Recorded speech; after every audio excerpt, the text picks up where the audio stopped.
Hello and welcome to Technically Speaking, where scientists and engineers come together to chat about common interests, share knowledge, and satisfy some curiosity. I'm Laura, and in this episode, I'm joined by Ellie, Anika, and a special guest, Katya, to talk about different hunting strategies that animals use, and maybe consider how this knowledge could be useful to us. So, to start off with, Ellie, I know you're a zoologist, so I guess you know a lot about this. Please enlighten me. I mean, I might be bigging it up too much. I definitely have an interest in this. I find this whole thing fascinating. As a zoologist, I have come across quite a few examples that we'll chat about. And I just think it's so incredible. People don't often realize how the animals have evolved the way they have and how their hunting strategies are so linked with the prey and then the environment that they live in.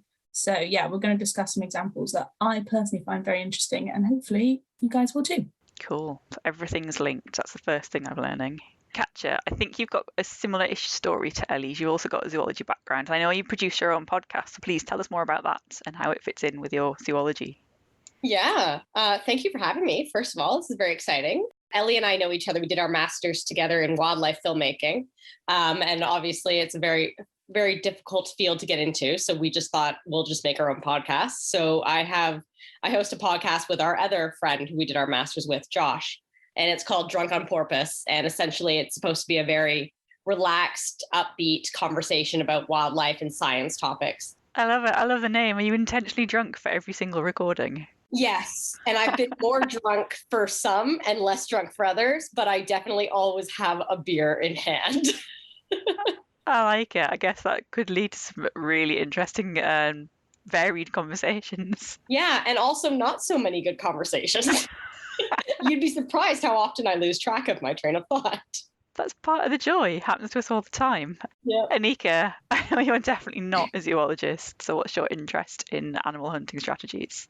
So I'm coming at this in two angles. So one is that a few months ago, a fox family moved into my garden and they keep leaving eggshells and I keep seeing them with chicken carcasses in their mouth. So I want to know what's going on with the foxes.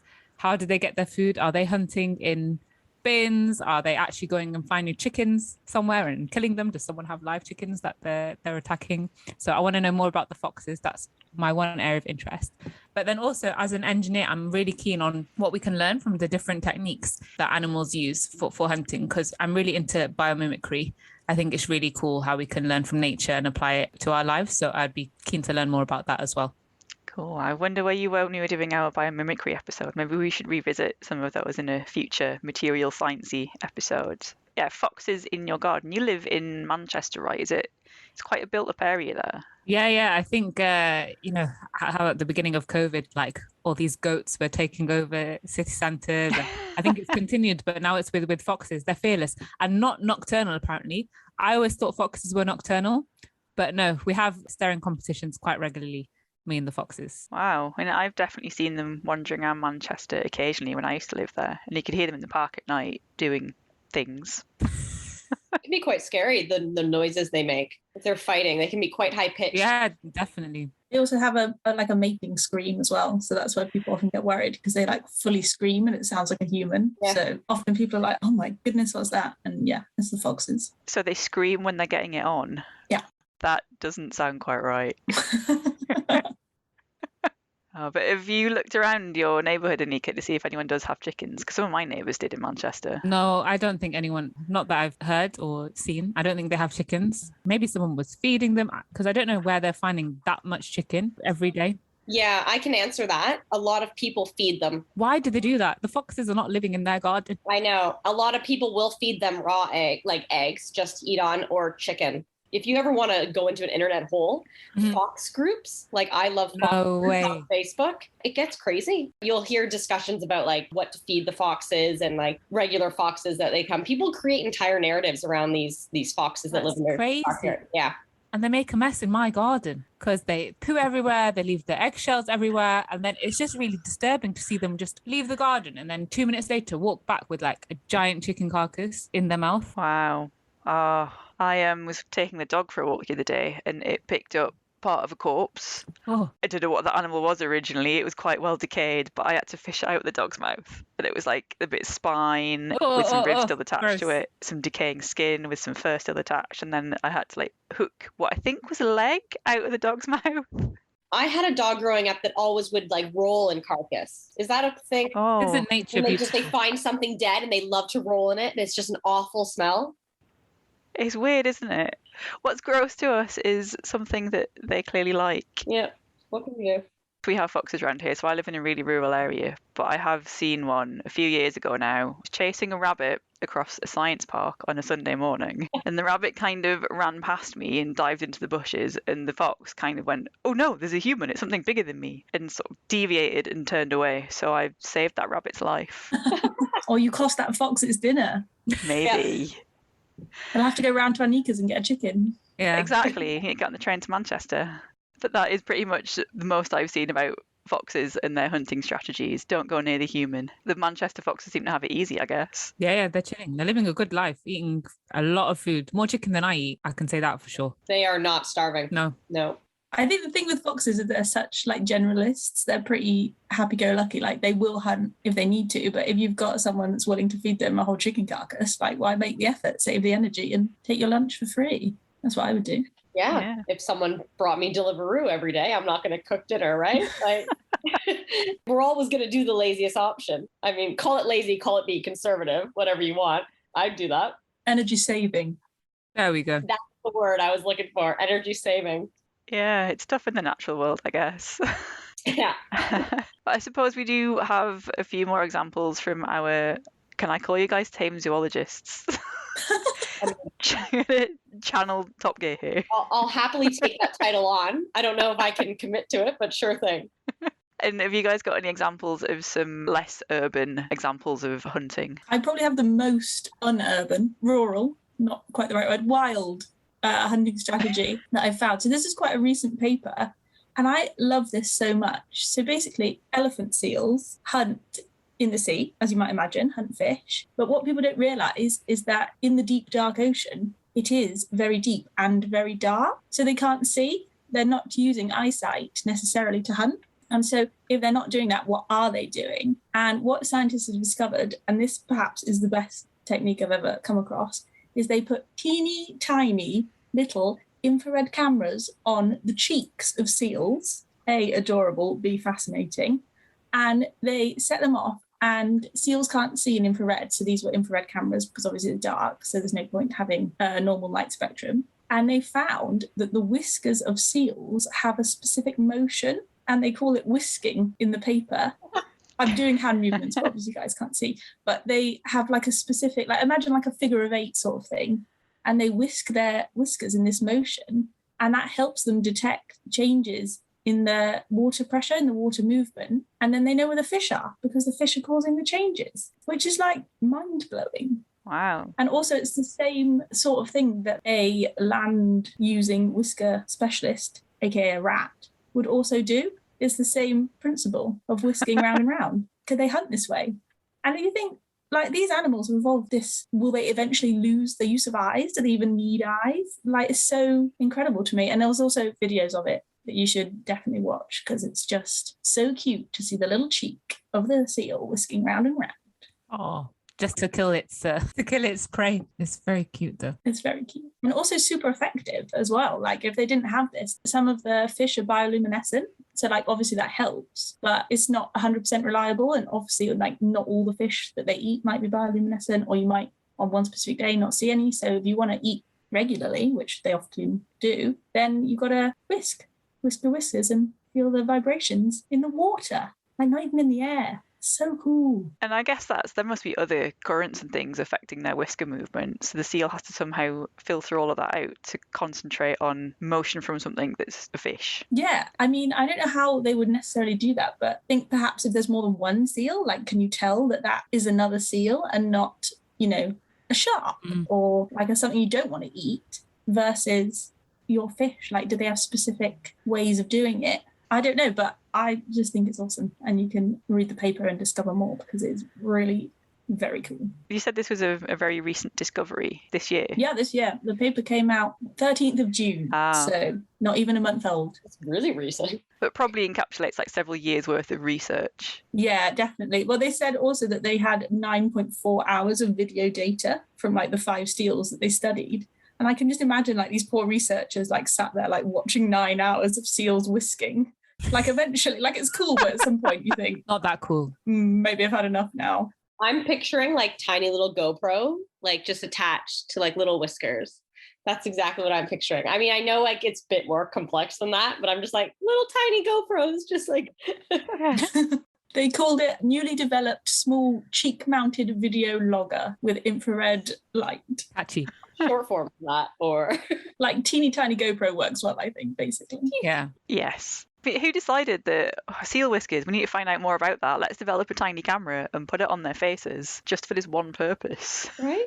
I mean, but who knows what else they'll discover? Like maybe this will trigger like a cascade of other learning. Maybe they just thought, how do they hunt? Because it's really dark. How do they possibly see? Or is their eyesight really good? But no, it's all in the whiskers. Oh, there you go. They said something in the abstract. In brackets, it said rodents or rats, but they called it something else. It was something very bizarre. So this is the thing that they do. So the seals do it, but also like well-studied terrestrial whisker specialists also do it, which is meaning rodents. I just think that's so funny. I love it. I love that my pet rat is a whisker specialist. He's doing the same thing as the deep diving seals. Yeah. Incredible. Well, apparently rats do have really bad eyesight, worse than mine, and my eyesight's pretty bad. I have to wear glasses for anything that's more than about 20 centimetres in front of my face. So, I can't tell if someone's walking down the street, whether they're walking towards me or away from me, whether I know them or not, because I can't see that well. So my rat's eyesight is worse than mine, but they can definitely jump onto things with very good precision, like tiny little fancy things that are much taller than them, and grab on and climb up and wander around, and you wouldn't know that their eyesight's that bad. So I guess that must have something to do with their whiskers, maybe sensing the air currents over that fence, because their whiskers do move around a lot.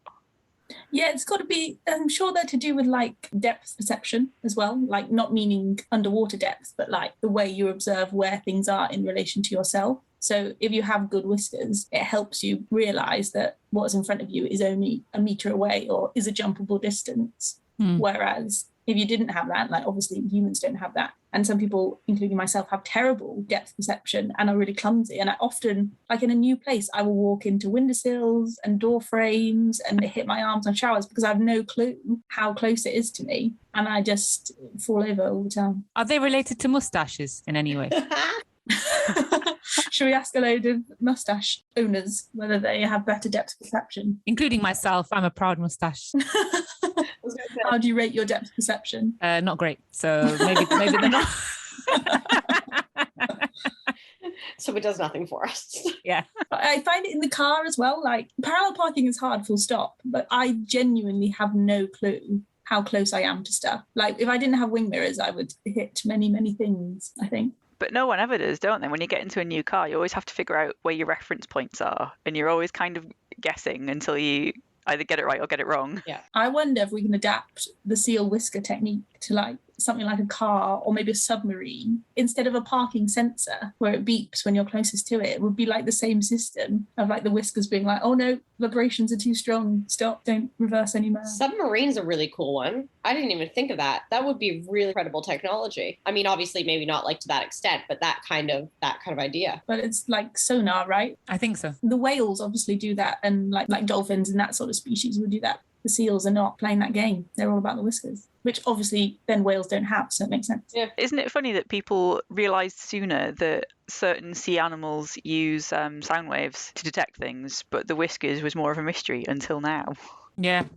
Maybe it's potentially because of that military aspect. Maybe we like heard their sound waves on our equipment first, but you wouldn't obviously hear. There's no like radiation coming off a whisker in the same way. No, something more difficult to discern going on. I wonder if there's any use here for drone technology. Anika, you asking about engineering applications.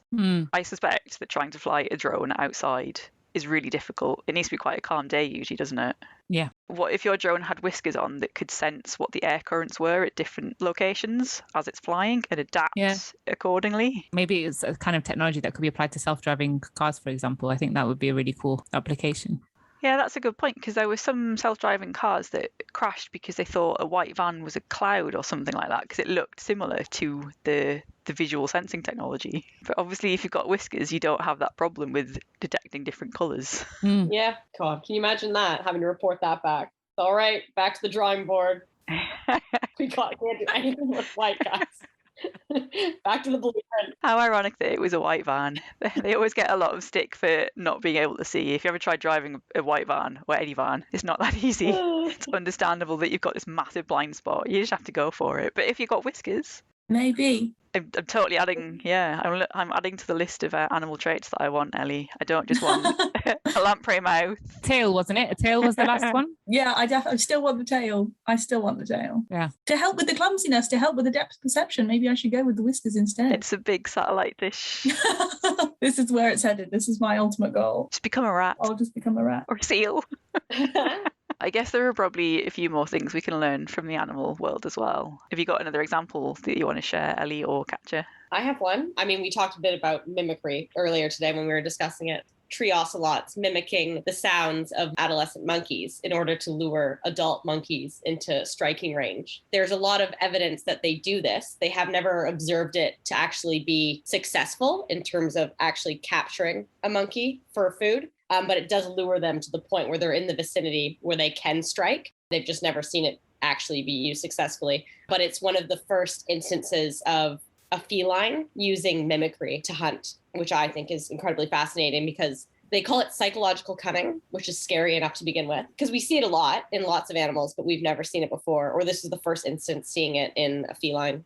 So these are the small spotty cats that they live in the jungle, right? Yeah. They've got massive eyes. There's a picture on the National Geographic website. They look really cute. I don't know if they are. They're absolutely beautiful, I think. Yeah, I agree. I just think, is this psychological cunning? Like, it's so clever to think if I make a call of a baby monkey, the mummy monkeys are going to be like, oh, better check that out, make sure it's okay. And then boom, you can catch it. That thought process is so intelligent of a creature to be like, this is the way I'm going to catch my tea today. Yeah. That is true. But I wonder if, because they said they've never been successful in catching prey using this technique, I wonder if the prey is like, that doesn't sound quite right. It might be a baby, it might not. I don't know. I'll be a bit wary here. Yeah. From what I read, it was that they can get it in the vicinity. They understand that it's like an adolescent monkey, but then they can't capitalize on it. So they can get them close enough where the monkeys are like, okay, what's going on? But then the monkey realizes just a bit too soon for the ocelot to actually capture them. I mean, also what we've observed, right? I mean, we can only be in the jungle so much observing this. So it could happen when we're not around. But yeah, no, I agree. Maybe there is something slightly off.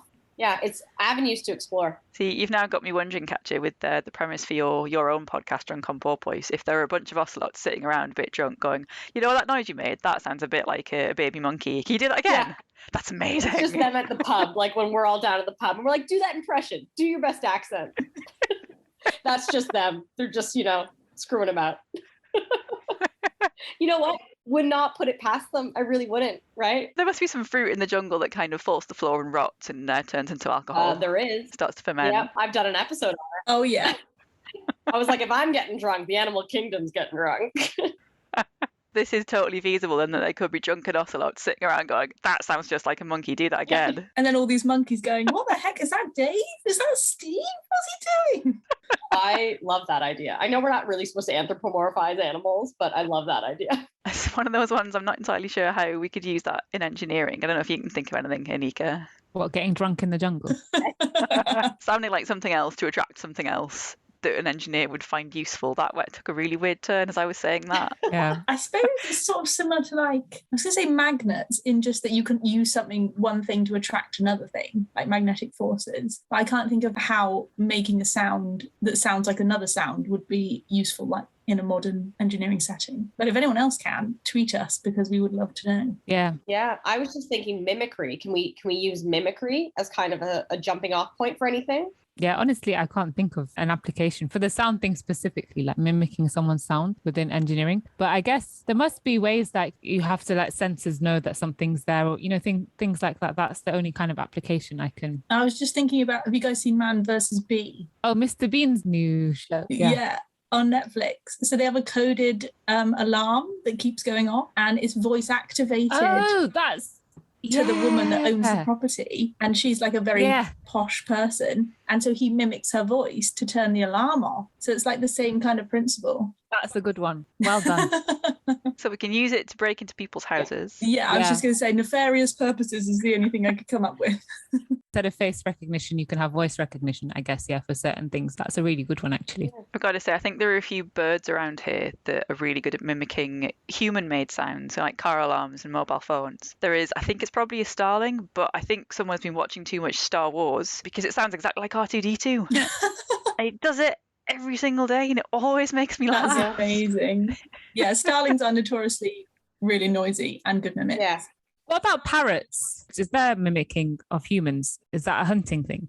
I think it's just an intelligence thing more than anything. It's just being able to like copy. But also they sort of know, like you can teach a parrot, this is a triangle, this is a Okay. rectangle. So they would learn as well, like this is a thing, rather than just mimicking like a noise that they hear, that they have the like vocal capabilities to be like, I can make a noise like a car alarm. Let's see what that does. So like not like dogs, apparently they don't understand what you're saying, but how you're saying it, is that correct? So parrots are kind of more advanced in that they also understand what you're saying. Yeah. Yeah. Like you tell a dog to sit, you could tell a dog to do anything. The way that you say it, the tone is more necessarily important than the thing. Like we used to do it with my dog all the time. Like he was called Blue, but we called him like Biscuit or like Silly One or whatever. Like it's all like, come here, little one, blah, blah, blah.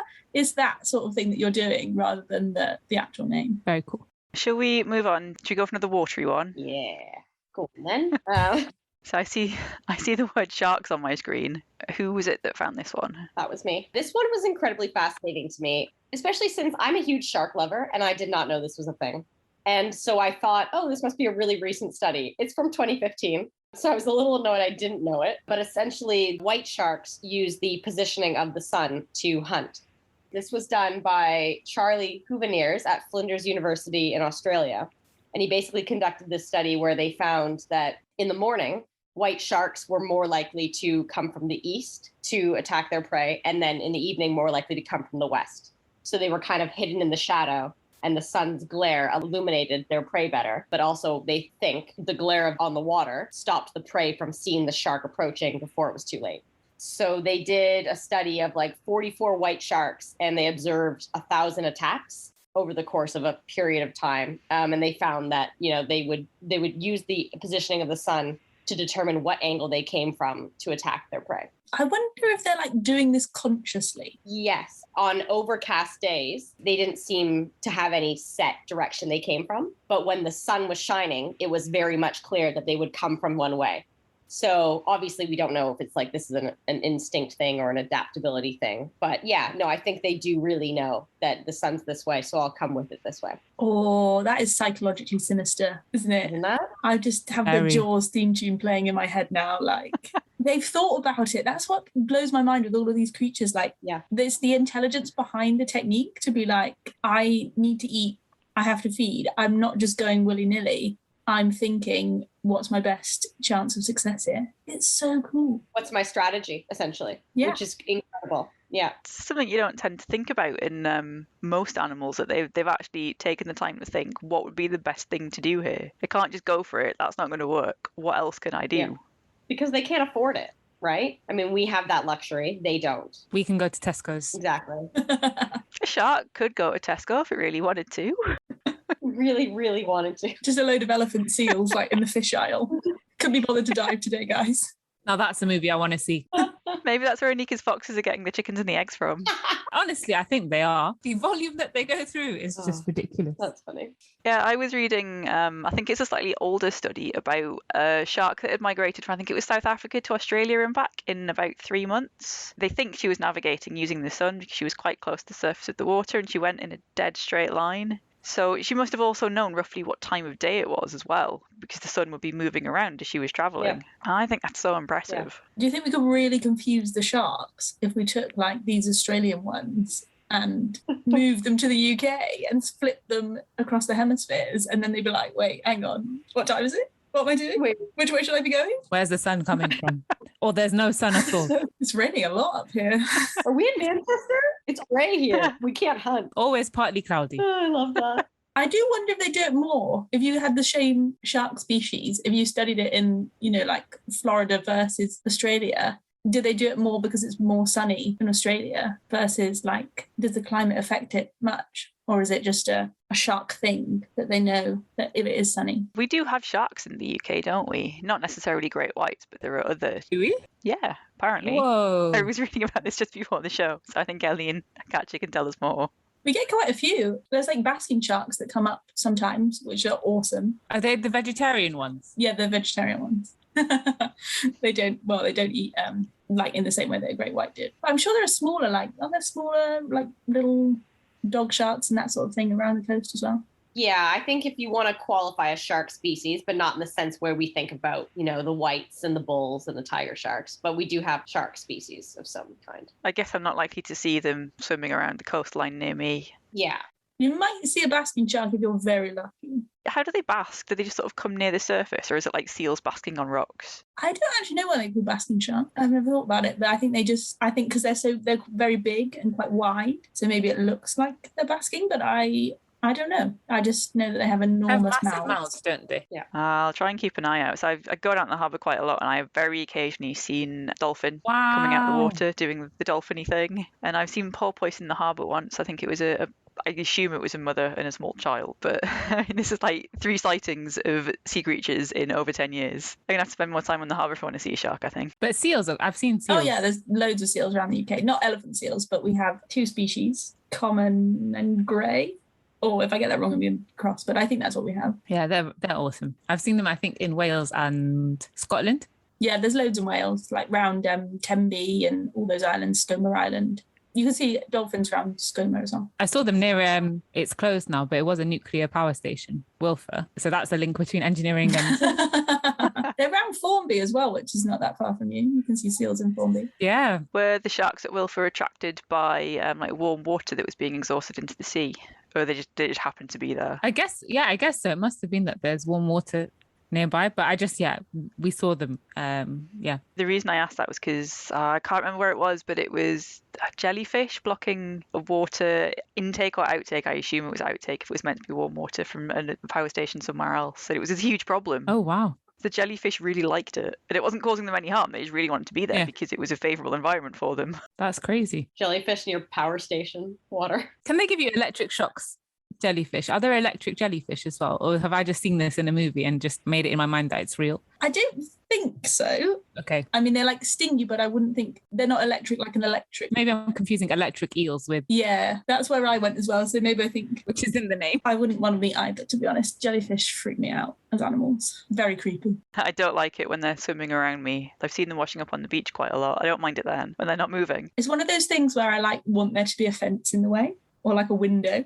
Like I want to observe them, but I don't want them to be within touching distance of them. I've always assumed that their stinger, is it an electric current or is it more a chemical sting? I'm going to go chemicals. I'm going to go toxins that are poisonous to humans. No, because you can neutralize it, right? Don't we on it. That's not going to help. Everyone says that's what you meant to do. No, that's a rumor. That's fake news.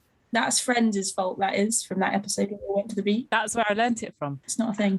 Don't do that. But if you're in a foreign country, potentially go to the lifeguard station because they often have anecdotes and stuff of like common jellyfish that are in the area. Oh, wow. So if you get stung, go there first before you go to a med centre. So the chemistry depends on the jellyfish. Different species have different chemistries of stinger. I'm learning so much from this and we're getting very distracted. I guess it's kind of a hunting strategy though. Yeah. Jellyfish don't really hunt because they don't have a brain, so they're just wafting around in the current, and if they hit something, be it person or prey, they will eat it, but they're not really hunting because they just are there. I think I'd like to be reborn as a jellyfish. I've never heard anyone say that before. They don't have a brain and they just float around. That's my ideal life. No stress, no worries. Just float in the ocean. Just existing in the water column. And no one wants to come near me because I have a stinger or whatever it is that I have. I mean, the turtles will try and eat you, but you could probably survive long enough. Is what it is. I can't really think of where to go from there into herons.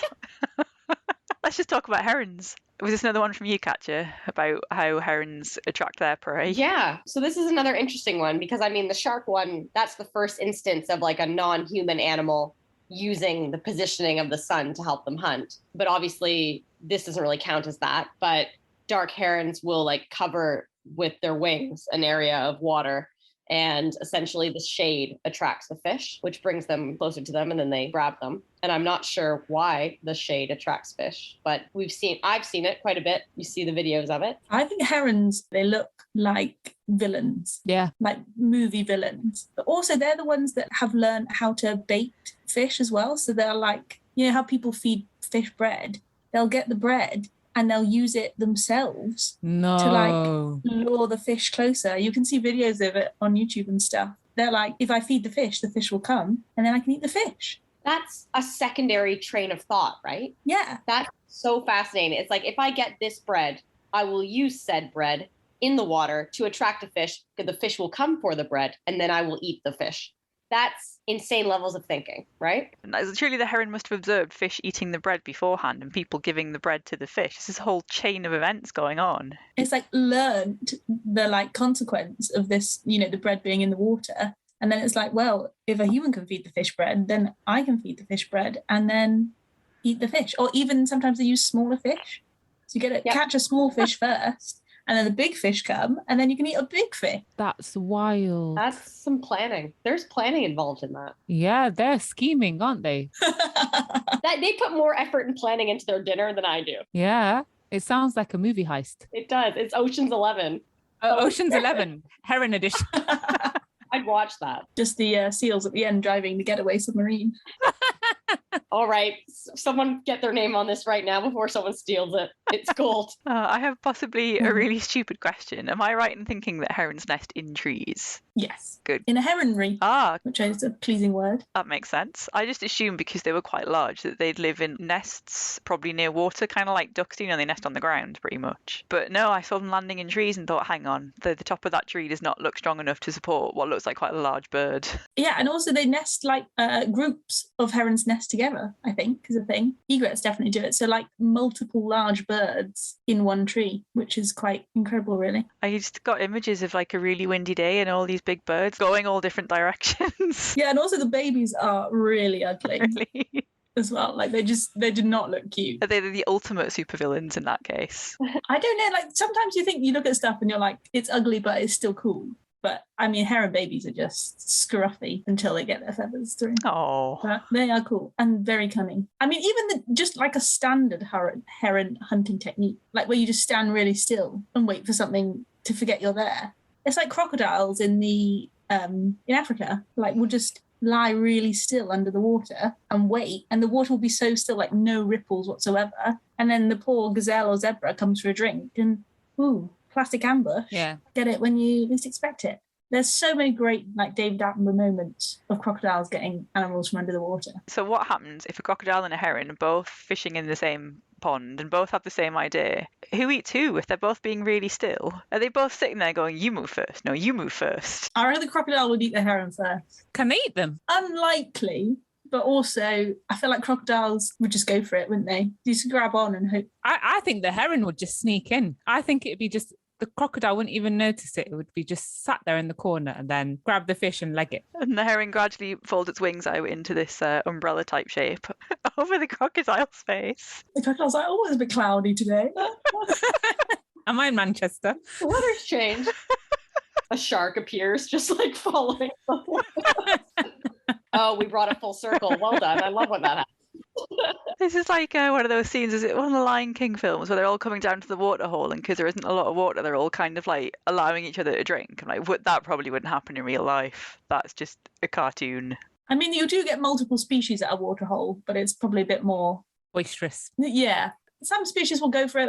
Other species are not so keen, but it's not the idyllic Disney imaginings, unfortunately. No. But are there any engineering applications of this heron's shading technique that you can think of, Anika? You know those things you can get in front of your windows, like if you're a greengrocer, but people have them in their Yeah. house. Awning. That's the word I was thinking of. It just reminds me of an awning. So like if you need it like to protect your produce, if you're, in a market or something like that, I feel a retractable awning could be useful. And it could be good for like temperature control, I think. That's true.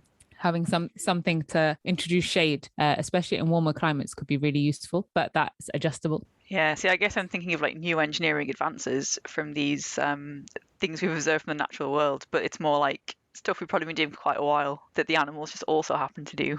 But we're only observing it for the first time in the last few years, really. Also, the thing is as well, you have to not be observed yourself. Like if you want to watch these animals do these things, you have to be so minimally invasive that the animal behaves normally. So that's potentially why we didn't know about the seals for so long, because we didn't have the technology to put a camera on their cheeks. And like the ocelots weren't successful when they were observed, but they might have been successful many previous times or since. Yeah. So like as the researcher, you can't go in and then disturb the animal doing its thing in the first place, because then obviously you won't learn what they're up to. And my takeaway from this is there are so many things that we don't know about the world that we're in. And there are all of these things that these animals are doing, and we don't get to know about it because, as you said, you're disrupting what the animal would normally do. It's a bit Schrodinger's cat-like. You have to observe it and then you affect the outcome. Yep. And there's probably so much more we could learn from them. We talked about some of this in the material science episode that was things that are inspired by nature. So there's probably an awful lot more out there that we can learn from animals. But also in the same way, the animals have learned from us as well. So like the heron using the bread or using, berries that fell on the water is a similar thing.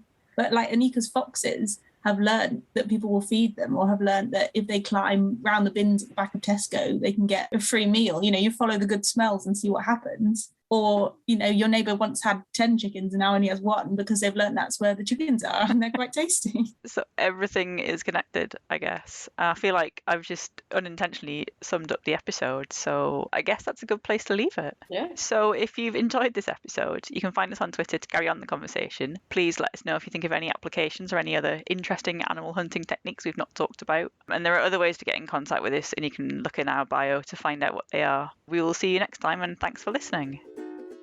The views expressed in this podcast belong entirely to the person that said them. They do not represent any industry or organisation.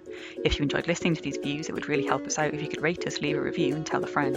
This podcast was sponsored by no one, but if you're interested in funding us to continue to have frank discussions about science and engineering, please get in touch.